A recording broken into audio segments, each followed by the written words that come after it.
ತುಮಕೂರಿನಲ್ಲಿ ಸುರಿದ ಧಾರಾಕಾರ ಮಳೆಯಿಂದ ಅವಾಂತರವೇ ಸೃಷ್ಟಿಯಾಗಿದೆ. ತುಮಕೂರಿನ ಶಿರಾ ಗೇಟ್ ಬಳಿ ಹಲವು ಮನೆಗಳಿಗೆ ನೀರು ನುಗ್ಗಿದೆ. ರಸ್ತೆಗಳೆಲ್ಲ ಕೆರೆಯಂತಾಗಿವೆ.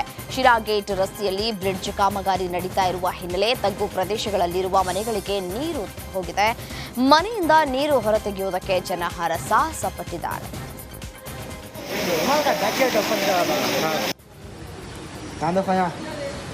जर्रे में यहाँ तक आ गया, पानी खड़ गया तो मैं गाड़ी तक स्विमिंग पूल ऑलरेडी ನೀರು ಒಂದೂವರೆ ನೀರು ನಿಂತಿದೆ. ಒಳಗಡೆ ನುಗ್ತಾ ಇತ್ತು. ಎಲ್ಲಿಗೆ ಹೋಗೋದು?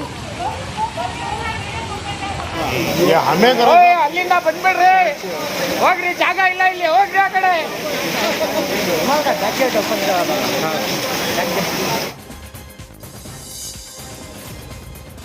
ರಾಷ್ಟ್ರ ರಾಜಧಾನಿಯಲ್ಲಿ ಕ್ಷಿಪ್ರ ಬೆಳವಣಿಗೆ ಕಾಣ್ತಾ ಇದೆ. ಸರ್ಕಾರ ರಚನೆ ಕುರಿತು ಎನ್ಡಿಎ ಸಿದ್ಧತೆಯನ್ನು ನಡೆಸಿದೆ. ನರೇಂದ್ರ ಮೋದಿ ಜೂನ್ 7ಕ್ಕೆ ಮಿತ್ರ ಪಕ್ಷಗಳೊಂದಿಗೆ ಸಭೆಯನ್ನ ಕರೆದಿದ್ದಾರೆ. ಸಭೆ ಬಳಿಕ ನಮೋ ರಾಷ್ಟ್ರಪತಿಯನ್ನ ಭೇಟಿಯಾಗಲಿದ್ದಾರೆ. ಸರ್ಕಾರ ರಚನೆ ಹಕ್ಕುವನ್ನ ಮಂಡಿಸಲಿದ್ದಾರೆ. ಜೂನ್ 8ರ ಶನಿವಾರ ಮೋದಿ ಪ್ರಮಾಣ ವಚನವನ್ನ ಸ್ವೀಕರಿಸಲಿದ್ದಾರೆ. ಈ ಮೂಲಕ 3ನೇ ಅವಧಿಗೆ ನರೇಂದ್ರ ಮೋದಿ ಪದಗ್ರಹಣ ಮಾಡಲಿದ್ದಾರೆ. ಲೋಕಸಭಾ ಚುನಾವಣೆಯಲ್ಲಿ ಯದುವೀರ್ ಒಡೆಯರ್ ಗೆಲುವು ಸಾಧಿಸಿದ ಹಿನ್ನೆಲೆ ಸುತ್ತೂರು ಶಾಖಾ ಮಠಕ್ಕೆ ಭೇಟಿಯನ್ನು ಕೊಟ್ಟಿದ್ದಾರೆ.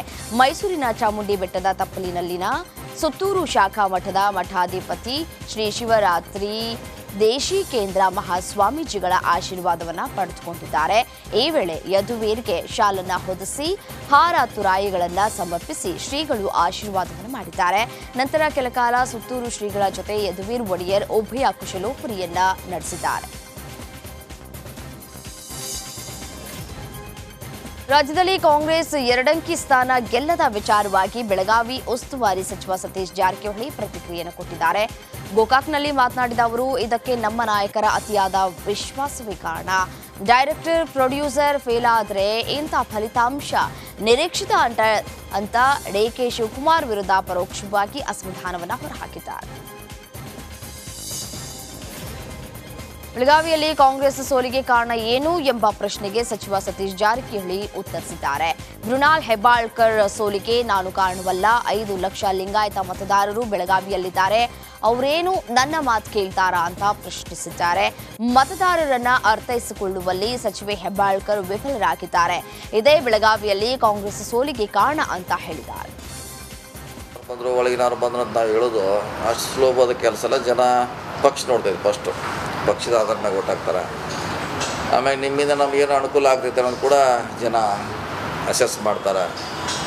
ಸೊ ಇವ್ರು ಏನಾರು ಬಂದು ನಮ್ಮ ಕೆಲಸ ಮಾಡ್ತಾರೆ, ಲಾಭ ಆಗ್ತೈತಿ, ಅಭಿವೃದ್ಧಿ ಆಗ್ತೈತಿ.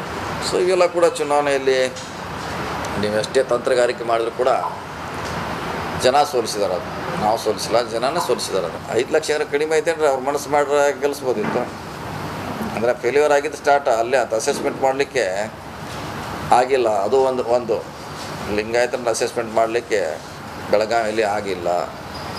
ಅದು ಒಂದು ಕಾರಣ. ನೀವು MLA ಹೇಳೋದಂಥದ್ದು ಅದು ಒಂದು ಇನ್ನೊಂದು ಕಾರಣ ಇರ್ಬೋದು. ಇದಿಷ್ಟೇ ಡೀಪ್ ನೀರಿದೆ ಅಂತ ಅಸೆಸ್ ಮಾಡಲಿಕ್ಕೆ ಆಗೋದಿಲ್ಲ. ಲೋಕಸಭೆ ಚುನಾವಣೆಯಲ್ಲಿ 4ನೇ ಬಾರಿ ಗೆಲುವು ಸಾಧಿಸಿದ BY ರಾಘವೇಂದ್ರ ಕೇಂದ್ರ ಸಚಿವರಾಗಲಿ ಅಂತ ವಿಶೇಷ ಪೂಜೆಯನ್ನ ಸಲ್ಲಿಸಲಾಗಿದೆ. ಸೊರಬ ತಾಲೂಕಿನ ಚಂದ್ರಗುತ್ತಿಯ ಶ್ರೀ ರೇಣುಕಾಂಬಾದೇವಿಗೆ ಬಿಜೆಪಿ ಯುವ ಮೋರ್ಚಾ ಕಾರ್ಯಕರ್ತರು ವಿಶೇಷ ಪೂಜೆಯನ್ನು ಸಲ್ಲಿಸಿದರು.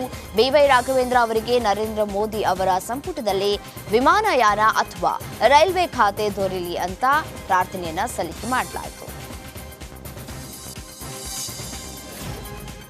ವಾಲ್ಮೀಕಿ ಅಭಿವೃದ್ಧಿ ನಿಗಮ ಅವ್ಯವಹಾರ ಕೇಸ್ನಲ್ಲಿ ಸಚಿವ ನಾಗೇಂದ್ರ PA ನೆಕ್ಕುಂಟಿ ನಾಗರಾಜ್ನನ್ನ ಅರೆಸ್ಟ್ ಮಾಡಲಾಗಿದೆ. ನಾಗರಾಜ್ ಸ್ನೇಹಿತ ನಾಗೇಶ್ನನ್ನ SIT ಬಂಧಿಸಿದ್ದು ಸಚಿವರ PA ಬಂಧನದಿಂದ ಪ್ರಕರಣದಲ್ಲಿ ಮತ್ತಷ್ಟು ಮಹತ್ವ ಪಡೆದುಕೊಂಡಿದೆ. ವಾಲ್ಮೀಕಿ ಅಭಿವೃದ್ಧಿ ನಿಗಮದ ಅವ್ಯವಹಾರ ಪ್ರಕರಣಕ್ಕೆ ಸಂಬಂಧಪಟ್ಟಂತೆ ಸಚಿವ ನಾಗೇಂದ್ರ ರಾಜೀನಾಮೆಗೆ ಆಗ್ರಹಿಸಲಾಗಿದೆ. ಇಂದು ನಾಗೇಂದ್ರ ರಾಜ್ಯಪಾಲರನ್ನ ಭೇಟಿ ಮಾಡುವಂತೆ ತಿಳಿಸಲಾಗಿದೆ.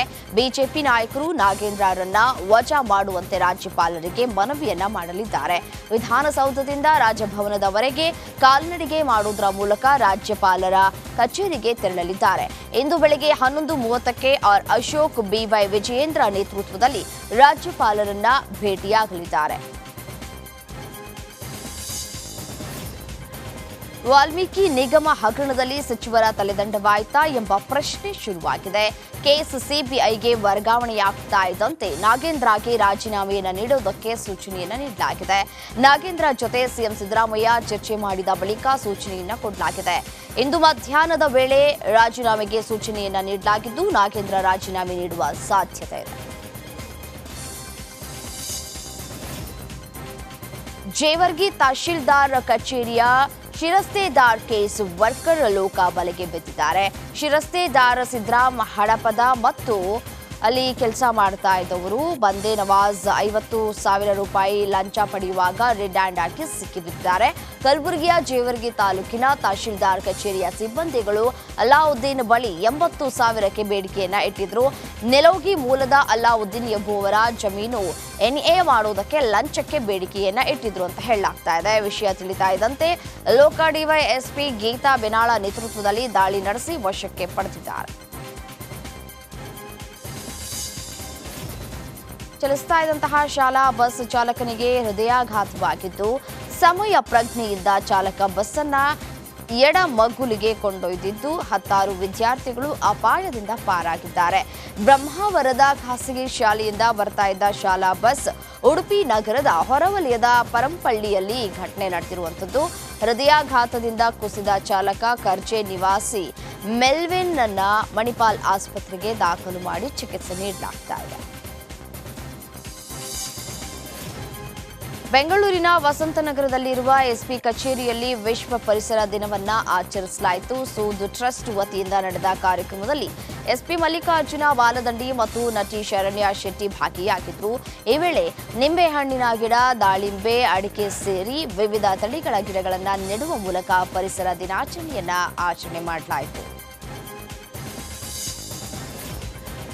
ವಿಶ್ವ ಪರಿಸರ ದಿನದ ಅಂಗವಾಗಿ ನಿನ್ನೆ ವಿಜಯಪುರದ ಸರ್ಕಾರಿ ನಿರೀಕ್ಷಣಾ ಆಲಯದ ಆವರಣದಲ್ಲಿ ವಿಶೇಷ ಕಾರ್ಯಕ್ರಮ ಹಮ್ಮಿಕೊಳ್ಳಲಾಗಿತ್ತು. ಒಬ್ಬರಿಗೊಂದು ಮರ ಅಭಿಯಾನದಲ್ಲಿ 200ಕ್ಕೂ ಹೆಚ್ಚು ಸಸಿಗಳನ್ನು ನೆಡಲಾಯಿತು.